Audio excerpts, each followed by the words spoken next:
17 മാസമായി പെൻഷനില്ല. ക്യാൻസർ രോഗിയായ വയോധികയുടെ ജീവിതം പ്രതിസന്ധിയിൽ. 4 സെന്റ് ഭൂമിയിലെ ചെറുവീട്ടിൽ പെൻഷൻ പ്രതീക്ഷിച്ചിരിക്കുന്ന വയോധികയ്ക്ക് ഓരോ ദിവസവും സങ്കടം മാത്രമാണ് ലഭിക്കുന്നത്. കുഴിമാവ് തോപ്പിൽ 75 വയസ്സുള്ള KT സാവിത്രിയാണ് കഴിഞ്ഞ 17 മാസത്തെ നിർമ്മാണ ക്ഷേമനിധി പെൻഷൻ ലഭിക്കാതെ ജീവിതം ദുരിതത്തിലായിരിക്കുന്നത്. ചെറുപ്രായത്തിൽ കെട്ടിട നിർമ്മാണ തൊഴിലാളിയായി ജീവിതം ആരംഭിച്ച സാവിത്രിക്ക് 2013 മുതൽ പെൻഷൻ ലഭിച്ചിരുന്നു.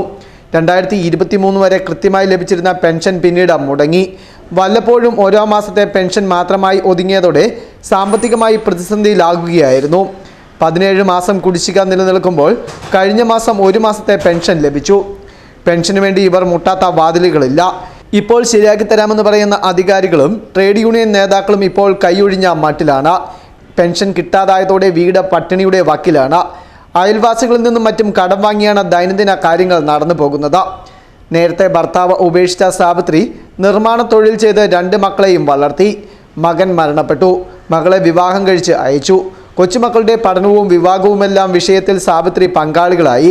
ക്ഷേമനിധി അനുവദിച്ചിരിക്കുന്നതിനാൽ വിധവാ പെൻഷൻ 600 രൂപ മാത്രമാണ് ലഭിക്കുന്നത്. നിർമ്മാണ ജോലിക്കാലത്ത് അംശാദായം സർക്കാരിന് അടച്ച് അത് പെൻഷനായി ലഭിക്കുമെന്ന പ്രതീക്ഷയാണ് ഇപ്പോൾ നഷ്ടത്തിൽ ആയിരിക്കുന്നത്. ക്യാൻസർ രോഗി കൂടിയായ ഈ വയോധികയ്ക്ക് ചികിത്സ പോലും നിലച്ച അവസ്ഥയിലാണ്. ഞാൻ നിർമ്മാണ തൊഴിലാളി യൂണിയനിൽ അംഗമാണ്. 20 വർഷം പൈസ അടച്ചതിൻ്റെ അംശാദായം എനിക്ക് പെൻഷനായി കിട്ടിക്കൊണ്ടിരുന്നു. 2023 മുതൽ കുടിശ്ശിക തുടങ്ങിയിട്ട് ഇപ്പോൾ 17 മാസത്തെ കുടിശ്ശികയായപ്പോൾ 1 മാസത്തെ പൈസ എടുത്ത് വന്നിരിക്കുന്നു.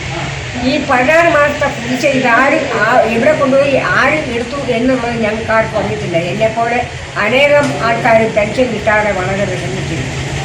ഇതൊക്കെ സത്യത്തിൽ ഇതൊക്കെ മനുഷ്യർ സാധാരണക്കാർ പാവങ്ങൾ 2 സെന്റ് സ്ഥലവും 3 സെന്റ് സ്ഥലവും താമസിക്കുന്നത് ഞാൻ കാണുന്നത് മേശന്നില്ല. വയസ്സ് 75 എപ്പോൾ വീണ് മരിക്കും എന്നുള്ളത് അറിയത്തില്ല. എൻ്റെ പെൻഷൻ ഈ കിട്ടുവാണെന്നുണ്ടെങ്കിൽ എൻ്റെ ആവശ്യങ്ങൾ നടത്തി മാറ്റപ്പെടാറുണ്ട്. ആഗ്രഹം ആകെ സ്വന്തമായുള്ളത് 4 സെന്റ് ഭൂമി മാത്രമാണ്. VS അച്യുതാനന്ദൻ മുഖ്യമന്ത്രിയായിരുന്നപ്പോൾ സർക്കാർ വാഗമണ്ണിൽ മിച്ചഭൂമി അനുവദിച്ചിരുന്നു. ഇത് സംബന്ധിച്ച് സർക്കാർ പട്ടയവും നൽകി. എന്നാൽ ഇതുവരെയായും ഭൂമി ലഭിച്ചിട്ടില്ല. ഇവർക്ക് അനുവദിച്ച ഭൂമിയിൽ ദീർഘകാലമായി വേറെ കുടുംബങ്ങൾ താമസിച്ചു വരികയാണ്. മേഖലയിൽ നിരവധി ആളുകൾക്ക് പെൻഷൻ കുടിശ്ശികയാണ്.